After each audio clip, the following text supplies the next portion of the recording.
All right. Hi, I'm Leigh Hall, and welcome to our third video in a series on the hashtag 90-day dissertating. I'm here with Lori Prang, a doctoral candidate in business economics. And in this video, Lori's going to be talking to us about how you can do 90-day dissertating and why you would want to. So let's start with why. Let's talk about the fact that according to some numbers out there, about 50% of students never complete their PhD. And when I've tried to read about it, it sounds like what happens is we complete all the coursework, we write the comps, and then the dissertation drags on. And so I wanted to try to prevent that for myself. And I thought in terms of what I did as a writing instructor. And a lot of it was get something down, get a draft down, and then you revise later. So that's why I think somebody should do something like this, is spend 90 days really focused on what you think your dissertation is about. And then you can spend 5 years even doing, if you haven't even done the data collection, but you will at least have something you can keep adding to. And if we look at some of our colleagues and our friends who we know have ended up ABD, they will tell you that they usually have the first or second chapter done, which is really interesting to me. So they do often, and that's usually what they need to submit to the ethics committee, right? So that clearly they can do it.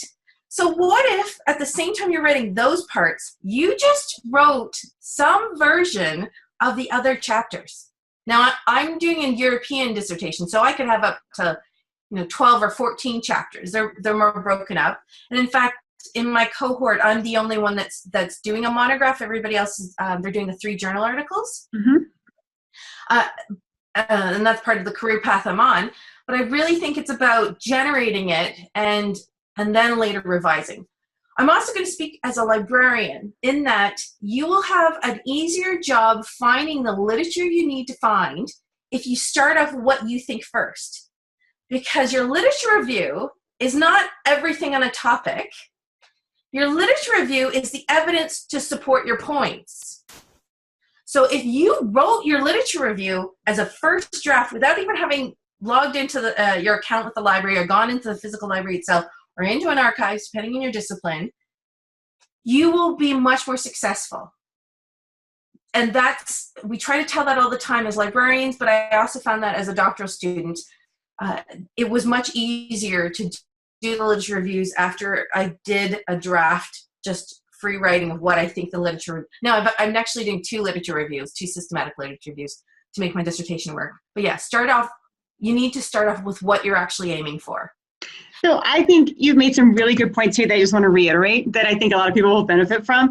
I think the first one is clearly you can do it. Because I think a lot of doctoral students sort of get to a point where they think maybe I'm not a good writer, maybe I'm not smart enough, maybe I can't do this.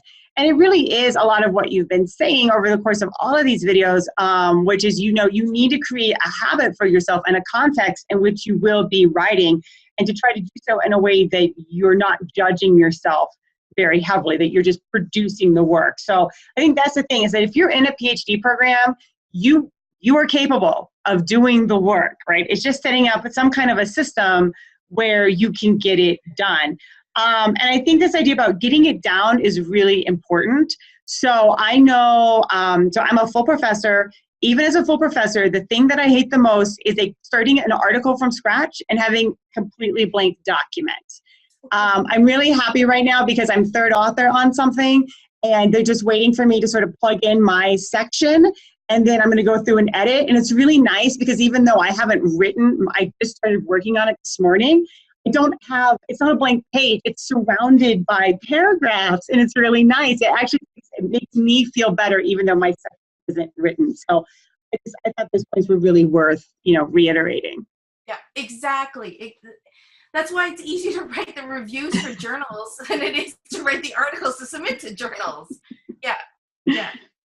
So if people want to do this, if somebody's been watching these videos and they're like, I really want to do this, I'm just getting ready to get to the point where I can actually, do some writing for my dissertation. How do you start? What do you recommend? First, I really think you need to think like the Virginia Woolf short story she wrote, or short passage she wrote about a room of one's own. I'm actually sitting right now, and essentially it's become my husband's office. And so I have a little, it's actually called a telephone desk. If you Google it for antiques, I have it set up in our living room upstairs facing outside. And so my laptop has somewhere to live. So the laptop doesn't travel. Even in this space, we have a white noise machine. That's what this is. And so when you're setting up your space, you need to think about all the little distractions, smells, sounds, airflow.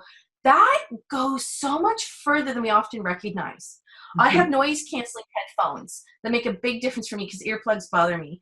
And again, every librarian will tell you that's part of why in the library, the study carrels are where they are, and they're trying to reduce sensory input.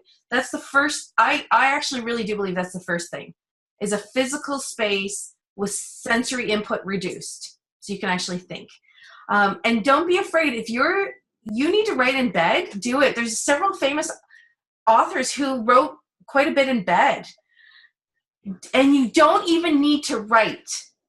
Winston Churchill, who was a very prodigious writer, didn't physically write. He dictated his writing to a secretary who typed it up.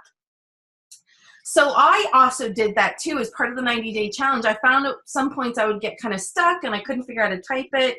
And I typed quite fast because my parents made sure I took keyboarding in high school.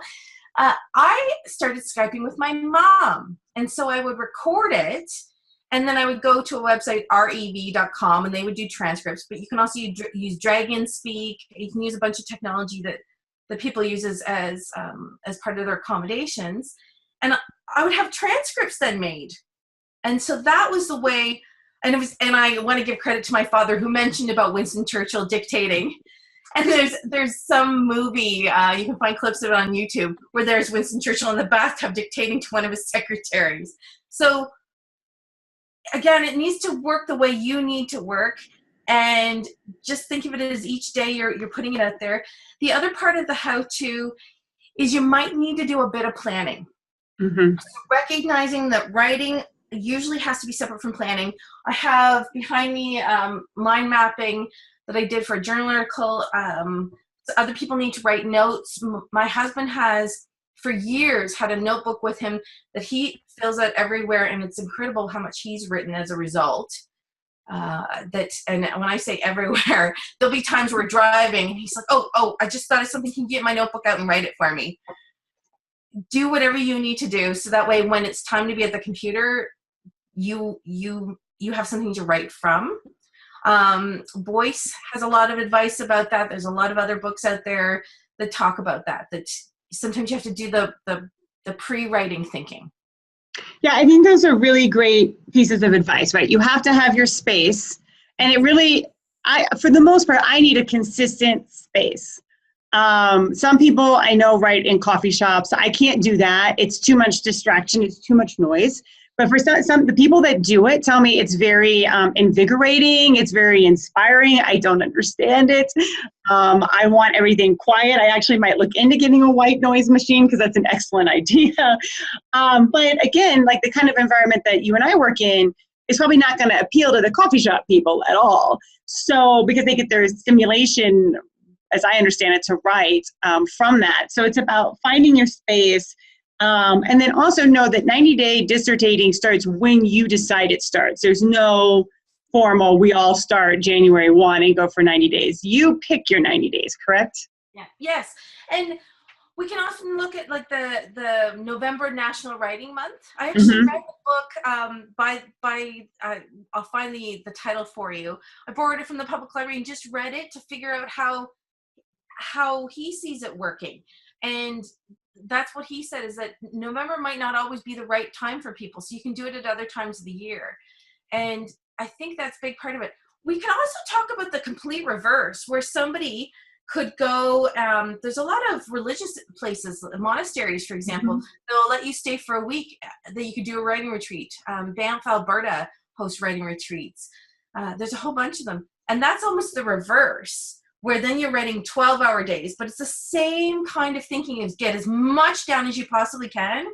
And then you can spend 2 years revising. You can spend all that time later working on it. Again, I want to stress, especially when it comes to things like literature review, or even when you're going to do your data analysis, if you haven't thought about it ahead of time, when you go to code your interviews on NVivo, if you haven't thought about it ahead of time, it's going to be really, really hard. And all that typing is your thinking ahead of time. And it works. Yeah. I mean, I think that's a really good thing to end on, is all this work that you're doing, even if you delete it all, like if you wrote 5 pages today and you deleted it all, that work was necessary to process whatever you needed to process and get you to your next step. And the same thing could be if you sat for, like I have sat for 3 hours before and it has been painful to write a page. It might be an okay page. It might not need to completely go. Sometimes they need to completely go in the trash. But that day was necessary to get to a better place. So I think this idea of you sit down and you know what your rules are for writing for that day, and you do it. And it might be really easy that day for you, and you might produce some great stuff, but it might be just really hard to get a sentence out. And you sit there and you stick with it. Well, and it's also trying to keep it as fresh as possible. So I found that article, that little write-up from Writing Magazine that I put on Twitter for you. And Stephen King talks about that he tries to get the first draft of any book he writes out in 3 months or less. And he uses the word stale. If it takes longer than that, it becomes stale. And you get tired of it. Yeah. So that's, I think, a large part of why this works for me too, is, I mean, when you look at it, I handed stuff in July 1st, and then I didn't start revising until mid-September. So I knew I was going to have that break. I was going to have time with my kid and do family things. And you have a chance to notice to step away too. And you plan that. And I think the thing too, that the Stephen King article that you're talking about, he writes in the morning. And I love to write in the morning. Now, not everybody's going to like to write in the morning, but I think the idea is to find that time of day that you feel like you do your best writing. And then it won't, because it's a challenge, right? You won't always be able to write at that time of day, but you can work to make that happen. Do you find that to be the case? Absolutely. In fact, because I never used to think of it in those terms before getting married and having a kid. I just thought, oh, well, it can only happen at the computer. But Cecile, who was my supervisor for my MA thesis, she said, no, she said, I wrote 3 books on the side of my kids playing soccer, like on the side of the soccer field. I said, really? She's like, oh yeah. Like, that's what, you never know where those times are actually work for you. And it was the first time anybody had said that. And maybe that's part of it. Maybe we need to share more stories of people who don't follow the traditional path to find out other snippets. To end on a note here, I also want to say that part of where I got the idea of let's get as much done as possible is also my Uncle Bob. So there was a story within the family that's circulated since I was a kid, when he did his PhD, University of Guelph, that he did it in 2 years. And then when he went to go defend it, they said, how did you get this done in like your courses, your comps, and your dissertation done in 2 years? And he said, oh, well, my wife is very homesick and wants to go back to Nova Scotia. And the whole committee said, oh, yes. And I thought, whatever. So then this summer, with the whole thanks for typing thing on Twitter, and I was visiting them, I said, so is that family story true? And they said, oh yeah, it's totally true. So it turns out for 2 straight years, he would write notes in class, in the biology lab, anything, and every single night she would say, give me your writing, and she would type it up on our lunch break at work. Wow. For 2 straight, and I was like, oh wow, that's like the perfect example of thanks for typing. But she said, yeah, she's like, he had to hand me something every night. And that's how he got it done in 2 years. Now, he only had a 2-year leave from work, so they both knew they had to get it done or he'd lose his job. And you know, that's definitely a pressure, but I just thought more and more about that of, yeah, that makes so much sense. If you live with something and you just say, I'm going to get this done, it's quite possible you could. Now, not everybody's going to have an amazing person like my Aunt Lydia, but maybe that's the community we make through social media by using handles like this. Yeah. I mean, so we have our ideal space, we have our ideal time, etc. And then this challenge is gonna, if you're really doing this pretty much, 5 or 6 days a week, if you're really writing, this challenge is going to introduce some things to you that's going to push on your ideals, right? And you're going to have to figure out how to respond to those ideals.